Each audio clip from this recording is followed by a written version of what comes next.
Welcome to Let's Talk Near Death, the podcast show where we talk about life, death, and experiences somewhere in between.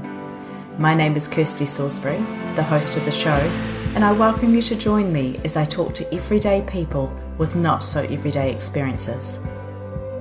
You may also wish to join the conversation on the Let's Talk Near Death Facebook page or access additional VIP content as a premium subscriber via Patreon. For just a couple of dollars a month, you can get an early access to episodes, additional bonus content, and your chance to connect with my guests.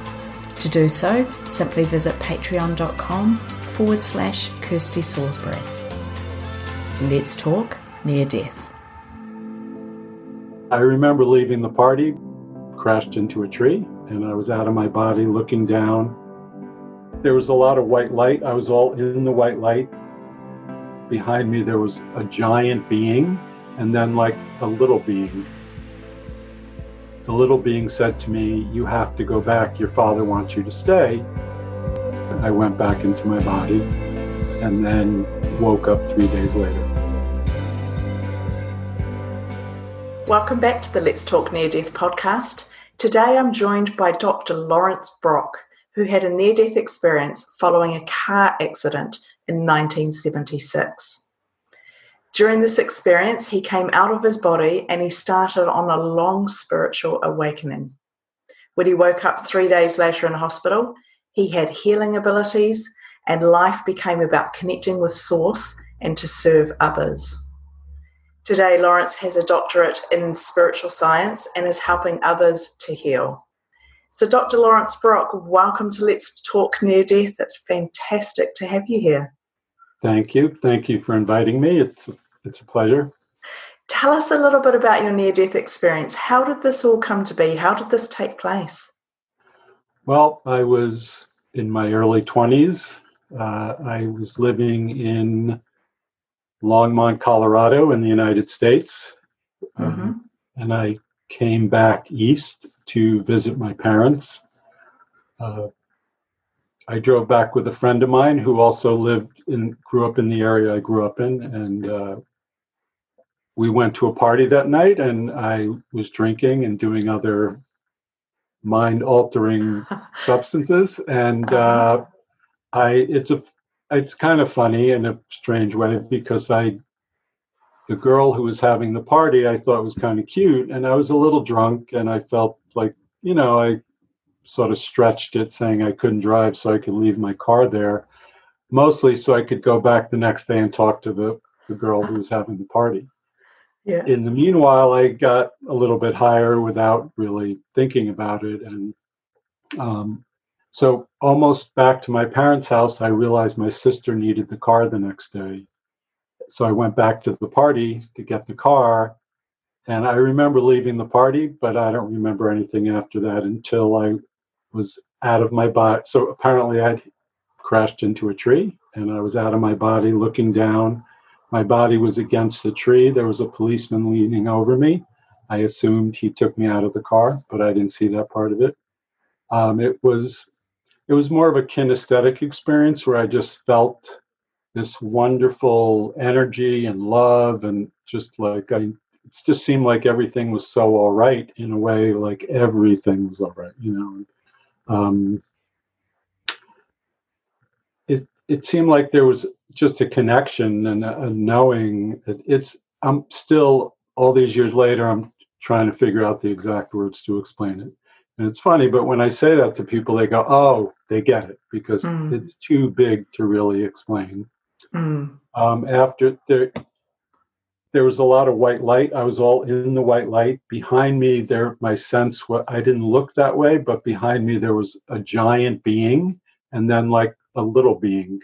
And the little being said to me, "You have to go back, your father wants you to stay."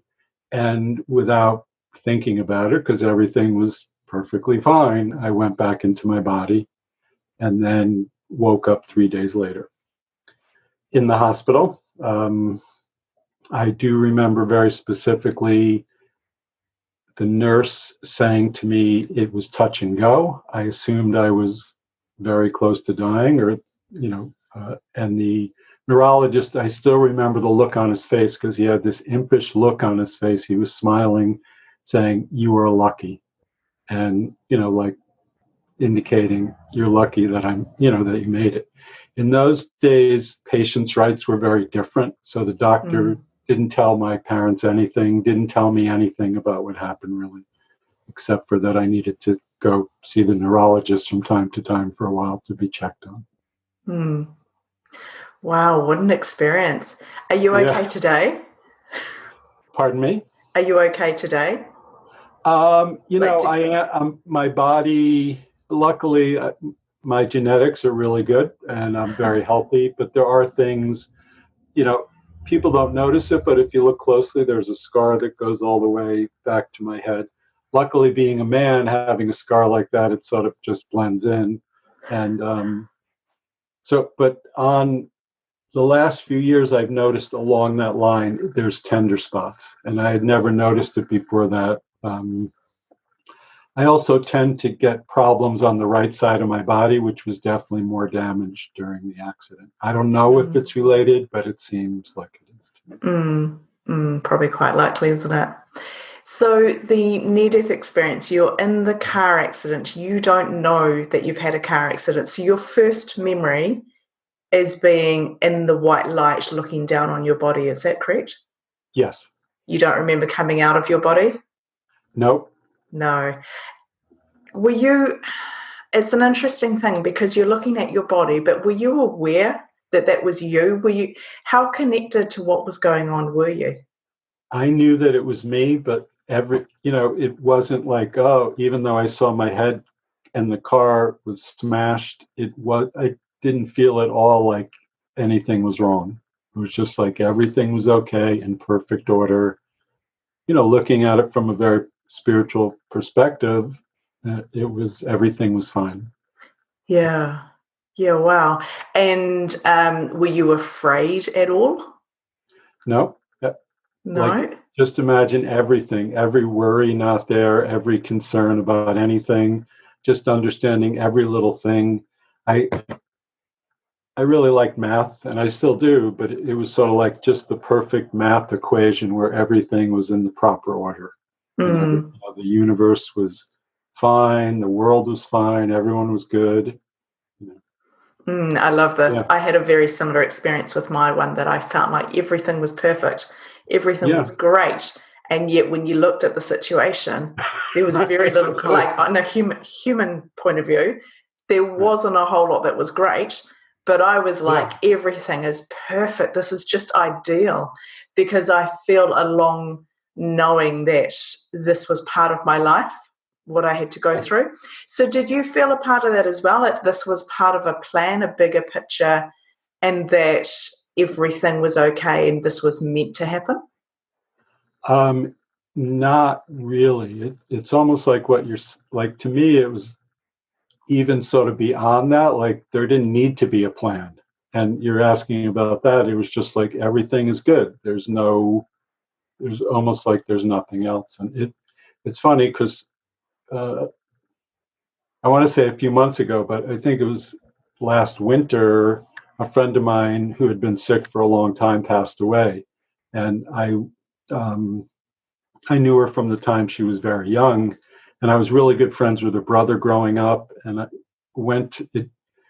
I wasn't really going to go visit her in the hospital because I had seen her many times when she had been sick before she was in the hospital. But my plans just worked out. My daughter wanted to go. It was in Brooklyn, outside of New York City.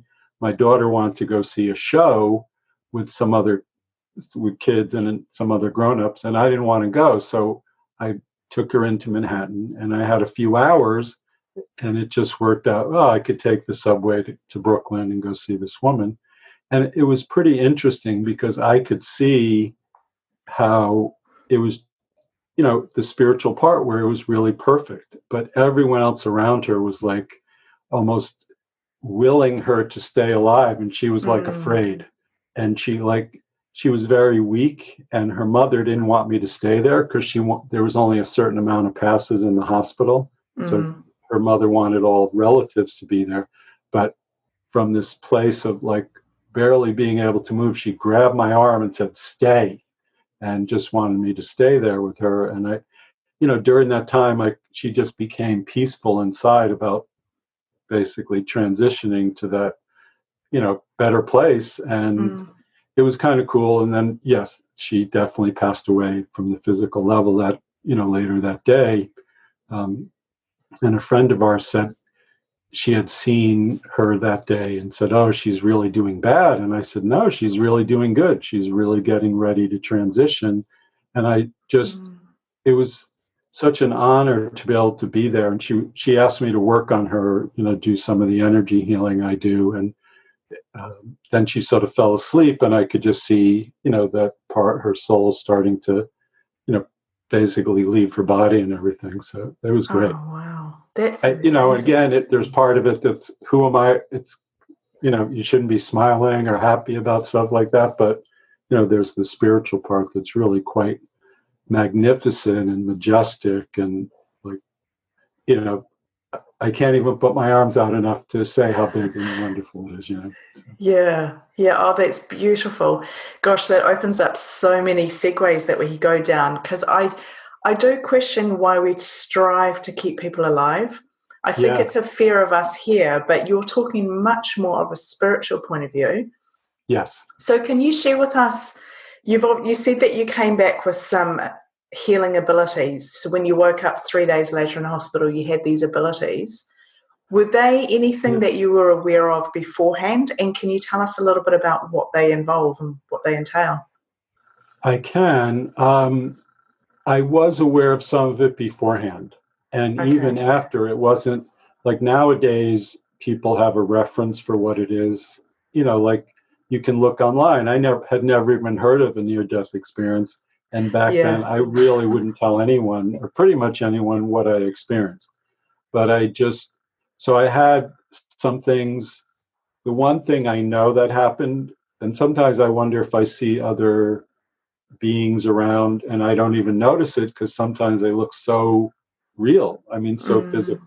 But I saw my grandfather in a movie a couple of years before my near-death experience, and I know he had passed away. I know he would, I knew he wasn't alive physically. So, and he was a unique-looking person. I had other things where my intuition was, I just have a sense of knowing things about people, but I often say I was just kind of naive about it, because when I was very young, I sort of assumed everyone was like that.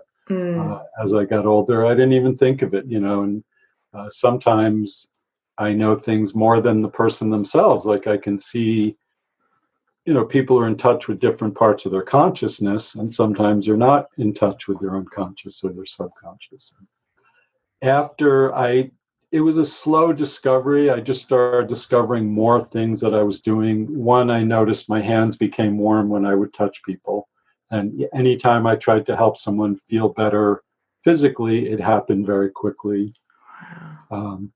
One time I told, actually, my next door neighbor I was friends with, his grandfather was very sick. And I told this guy's father, I said, "I'll pray for him."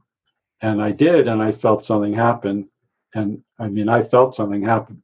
And then when I saw the father recently, after that, a little while later, he said, "I think something happened when you prayed, because that day there was such a change in his health." And, we really knew that. And there, it was, I tell the same stories all the time, but my reference for those kind of things were in science fiction. So nowadays you look, even this, what, people might tune into your thing and they would have a reference for what to do with what happened to them. I really had no reference. A few years later, I met this person who was a Sufi sheikh, and he started talking about what happens after we die, and I became very interested in that. So I read the Tibetan Book of the Dead and, more traditional religious books about dying and stuff like that. And do you have a fear of death at all, or do you now? I don't. I didn't. I was in my early 20s, so we don't really think about it, do we? Think about that. Yeah. I definitely don't. My dad's 89 and he's super healthy. Oh, so, wow. like I said, I have good genes, and I don't want to be suffering, but Yeah. even now I start to say it, there's part of me that starts lifting out of my body and connecting to that beautiful thing. And then it's like, whoa, because part of me thinks, yeah, maybe I'll go there right now. Now, I know you're probably really enjoying this episode, but I wanted to pop in and let you know how you can further support the Let's Talk Near Death podcast. Every little bit of input helps me, it encourages me, and it enables me to be able to bring in more guests, share more episodes, and release more content. If you're financially able, you can pop over and become a VIP subscriber for just a couple of dollars a month. If not, you may want to consider leaving a review on iTunes, sharing an episode with a friend, or connecting over with the Let's Talk Near Death Facebook page. Every little bit of input helps me. Thank you for listening, thank you for your support, and I hope you enjoy the rest of this episode.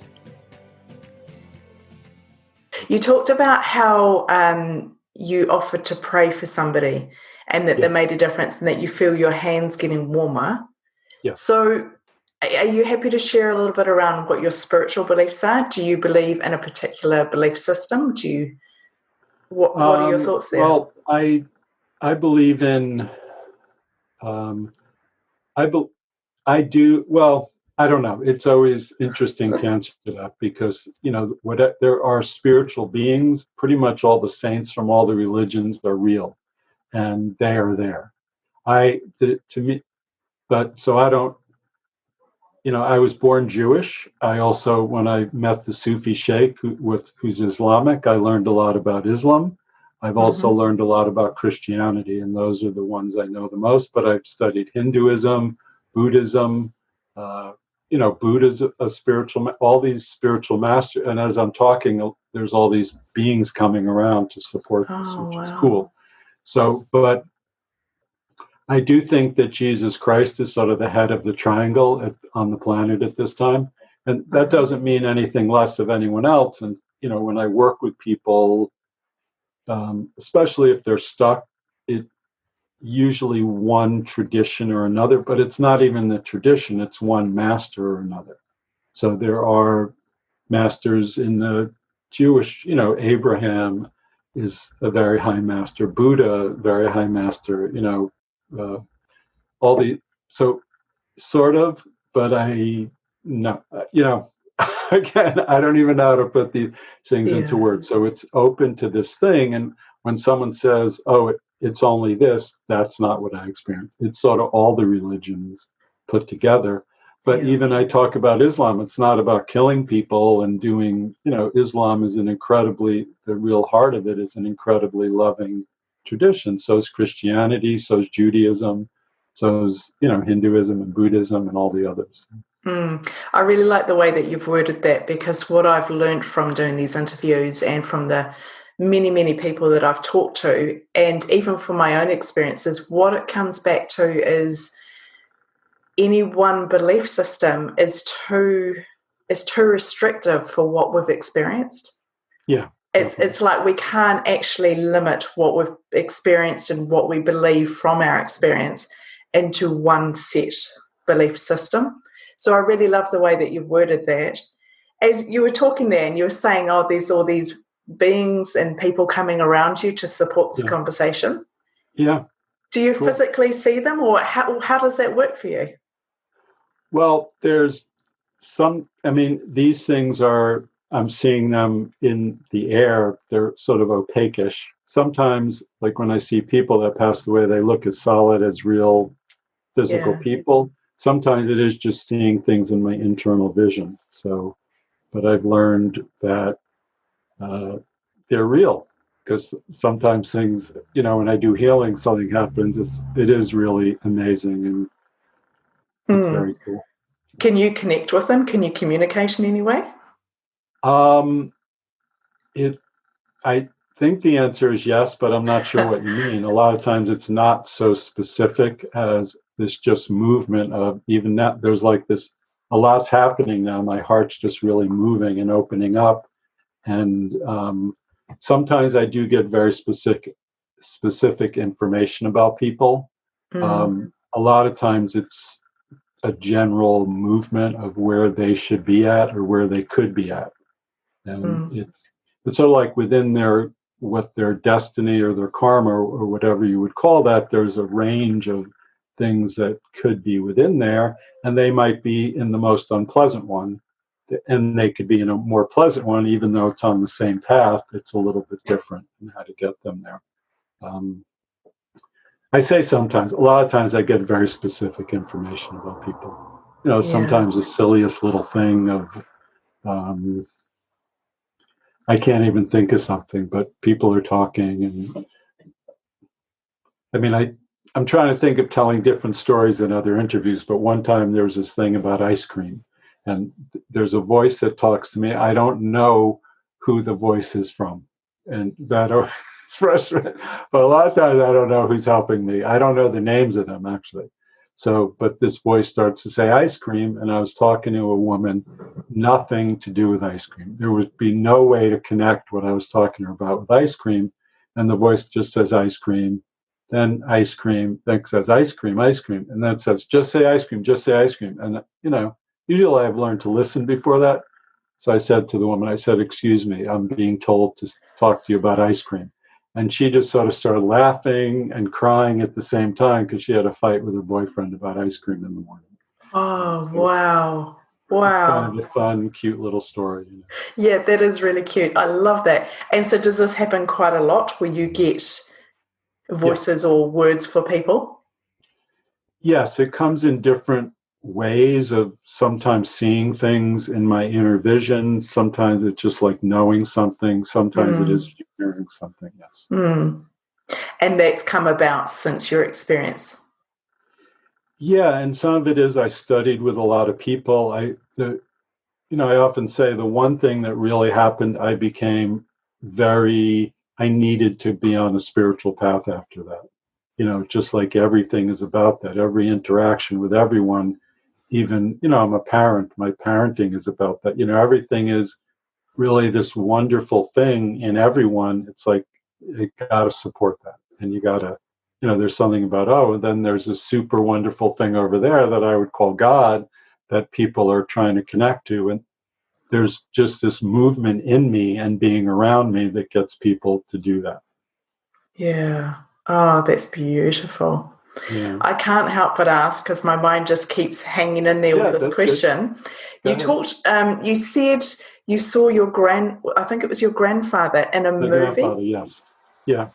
What was he playing a role? Was he in the background? How did that work if he'd already died? He was in the movie theater, let me put it that way. Okay. Yes. I was there to see a movie in New York City, and we were sitting over here with some friends, and I walked by this person, and my grandfather was very unique. He was, very tall, 6'3" or something, 4, and very big guy, 300 plus pounds. And he always wore a super nice suit, a cowboy hat, and cowboy boots. And there would be no way mistaking someone else for him. And I just walked by and was like, I saw him, and I think about it, I was kind of naive to not even think that it was so strange, And, you didn't try and talk to him, or? I didn't, I was kind of like, right, well, maybe now I would have more comfortable with it. But I also know now that I can connect to things spiritually. So, I mean, he was a very abundant person, very loving, just a joy to be around. And so I know he came to say goodbye to me because I wasn't around when he passed away physically. Oh, wow. Wow, that's amazing. I think I'd probably jump out of my skin a little bit if that happened to me. I'm a little bit like that. That's the thing. It's like, I mean, now it seems almost normal. But then I didn't even make any. I was with my brother, and I said to him, "Did you see Pop in the front row?" He just said no, and I just, said, "Well, I don't know what happened." Yeah, interesting. It must have been just for you at that time or something. Yeah. Yeah. Wow, that's amazing. I'm aware that I'm jumping all over the place. That's fine. It's just the way that it works with me. I want to go back to your near-death experience because the last thing you said was you were outside of your body, you're in this white light, and you could see all around you, there Yes. were two beings behind you. One was a big one and one was a little one. Yes. Who do you think they were? Do you still communicate with them? Tell us a little bit about them. Well, I spent time studying with the Sufi sheikh, and he surprisingly would talk to me about Jesus and Mary and the love and openness of Mary for the Christ energy to come through her. That described the feeling, and that he would talk about the ocean of divine love and benevolence. And I was like, wow, that's the white light I was feeling. And when he talked about Jesus, I go, oh, the small being behind me was Jesus, and the big being was God, basically. So, Oh, but wow. that those words came later, and it just a very feeling. I'm still very kinesthetic, even when I'm working with clients. I know things, and I still sometimes I don't know what to say to them. I don't Yeah. know how to describe it exactly, but when I say that to people, they go, "Oh, I get it right away," because everyone has an experience of this thing that's bigger than them. Yeah, exactly. I think so. So when you're talking about your clients, when people come to you for help, Yeah. what sort of things are they looking for and how do you help them? Well, I mostly work on the phone or via Skype for people in other countries. Mm-hmm. All sorts of things. I mean, anything. There's well, I have a client now who used to be a client a long time ago, and she was a great success story because she came to me. I used to have an office in Manhattan. She was very depressed in a really bad space, and basically there was this guy she really loved, and he wasn't mean to her in any way, but he could have been nicer, let's say, and he at the time wouldn't even see her, and all her friends, her psychologist, her psychiatrist, telling her, you got to get away. And I could see in her karma that she was not going to be getting away from this guy. And so I said, you need to change your strategy, get it together and get this guy. And Mm. she did, and that they're married, and they don't live in Manhattan anymore. But so I don't know, a few months ago, she got back in touch with me, and they had lived someplace that was not a terrible area, but they thought it was going to get much nicer, and it just went downhill. And she was just struggling a real lot. Her husband at the time was really struggling, and so I just talk to her and tell her what I see. I clear off the negative energy that I see, the negativity, and you know, she I mean, they're not poor by any means, so they have more than one residence or more than one home. But where they have to live because of his work is this area that was sort of going downhill, and they couldn't really afford to move to a nicer area because of the situation. And Mm. she kept saying, "There's no way to find a nicer place for this amount of money." I said, and I knew she was going to find a place. I said, "You have to look." And she kept saying, no, there's no way. And, I said, you got and I can say to her, just trust me, because she's had a lot of good experience. She goes, I do trust you. I'm going to do it.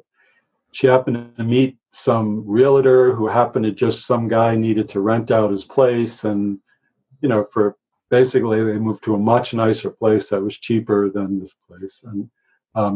And just other things happened where he was drinking a lot and he stopped drinking, and their life just really got way better within a few months. It's Mm. kind of funny because I was saying to her, now you have to practice being happy. She goes, yeah, I know what you mean. I'm so used to not being happy. And so, but some people come with physical things, uh, some people with business stuff. I mean, recently there's someone who was out of work for quite a while, and heard about me through a friend, and he contacted me, and even during quarantine time he got a job, and it almost seemed like, Oh, wow. how did you get a job with this company like during this time, like who's hiring? But he got a really good job. It was kind of cool. Yeah. Sometimes physical things, it's when I get rid of the negative things around people as much as you can, and then line them up with this thing inside of them that really knows and is really wonderful, and then connect it to this thing outside of them. And I'm using these vague words because it is, anytime we pin it down in our words, it's not as big as it really is. So just cool things happen, Mm. Someone called me not too long ago with their little baby. I don't remember how old she is, was really suffering, just crying all night long. And so I just checked what I see spiritually, and this person was blaming it on someone. I go, no, it's not. It's something to do, with someone else. And I could just see what, there's karma. Usually, a lot of times there's things from other lifetimes, and then when you can clear that. So when I can see it, it means it's up to the surface to clear. There's something in our consciousness that it's like wants to learn that lesson so much it almost holds on to the bad things, because part of us is choosing to do that. But when it gets to a certain level, it's like, oh, then you can get that thing off there. And so with this little, it's not a little baby, I would say a toddler. So once that past life was cleared, she was still crying some at night, but not like this, scary crying through the whole night thing. So. Wow, I find that so interesting. It's such an amazing work that you're doing, and I know you could help a lot of people. I think it's so cool. And, it is so cool. Isn't it? Yeah. So do you think that you would have ever, because I know you said that you had some abilities or some, what is the word? You felt some connection to spirit before your near-death experience. Yeah. Do you think that you would have done this? I wouldn't say spirit, because I would never even think of that. I was more of a math and science kind of person who, in a certain way, looking back, and I was thinking, I'm all this and that when those things happen. But I can look back and see the path from my life, and that, the near-death experience was just like a really big kick in the butt. And I've had other things in my life. So a friend of mine once said, spirit will whisper to you, and if you don't listen, talk a little louder, and then talk a little louder, and then knock the door down. And you want to listen before spirit knocks the door down. So there's been times in my life when I haven't listened until the door got knocked down. And my near-death experience was one of those. So you think that potentially the near-death experience was that it was a kickstart into what you needed to be doing with your life? Or do you think it would have happened anyway? There's no way to tell that. I definitely, I did start meeting a lot of people that had near-death experiences after that. So, and one of those was the Sufi Sheikh, a lot of people that studied with him, just a lot of people that are spiritual teachers and healing teachers have had near-death experiences. And and it's funny because there's this woman, I haven't been doing it for a few weeks because of quarantine, but she does Traeger work. She's a physical therapist. So we've done exchanges where I do body work on her for years. And she set it up for me to do a talk at a local church. And it always crossed my mind, wow, it's funny that I know someone who never had any of those experiences. And, because I talked to her about it. And just before the talk, she said, oh, you should ask people if they had experiences like that. And she starts to tell me she used to have out-of-body experiences when she was a little girl. Oh, wow. And I'm thinking, why didn't you tell me this years ago? Like it's like she almost looks at me when I tell her these far out things I experience, like but she had them. So I think most people that I interact with and connect with have had some experience like that. It's funny how that happens, isn't it? Because once we start to connect with people, then the world opens up, and I guess we attract similar things in life. Because I often, if I end up with a group of people, I often end up in the discussion around near-death experiences or very spiritual conversation. Yeah. And at the end, people are going, I've never had that kind of conversation before. That was just so strange. And I'm thinking, gee, I have that every second day. Exactly. That's just normal life for me. And then I realized that actually we're brought into scenarios for specific conversations at certain times. And it's normal for me, but, we can be of service in some way without us even knowing about that. So yeah. Yeah, it's interesting. Oh, I've so enjoyed hearing your experience. Thank you. I'm glad. Yeah. Is there anything else which maybe I haven't tapped into, anything you've learned from your experience or anything you want to go into deeper about your experience? Well, it's an ongoing experience, and Oh, I it's love always that. more about learning about myself and how I hold myself back. And um, you know, there's always challenges in the world that there's a spiritual learning involved with it. Now, I do think, I know some years ago when I was teaching a class at the University of Bridgeport, which is in Connecticut in the United States, and I was teaching like a meditation class. And after the class, the woman told me she was going to have a class on death and dying, and I said, "Oh, I had a near-death experience. I really hadn't thought about it in a long time." And she was like so excited. And so she asked me to go teach at another class, like just as a guest lecturer, not ongoing teaching. And she said, "Yeah, a class on death and dying." So I went there and I posted something on Facebook saying, "Oh, I'm going to teach this class." And so many people were interested, I and it know. just rekindled all the spiritual things I learned about studying death, really. And it just seemed like, wow. And it's nice to find the community of near-death experience people and people that are interested in it, because even though I was doing this cool healing work and teaching meditation and stuff, it still was a part of my life that I didn't really share, because it is so mystical and magical. Yeah. And there's I would do the breathing and meditation sort of partially because it's really helpful. And I did my doctoral treatise on a breathing exercise, but it was a way to reach out to people that might be interested in my work. But this is a much bigger way, because these are the people that are really interested in the work. And but it's great. It's great to have this and talk about it. And like I said, my reference when this happened was watching Star Trek or things like that. There was nothing in the world really. Yeah.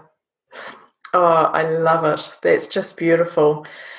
Dr. Laurence Brock, thank you so much. You're welcome. It's just been lovely. I feel so empowered, and I can see as you're talking, your eyes are just full of light. You're just absolutely glowing through your eyes. Very cool. I don't know how to say that in any normal way, but that's the thing. You say it, and the energy comes through, even though you can't get the words right.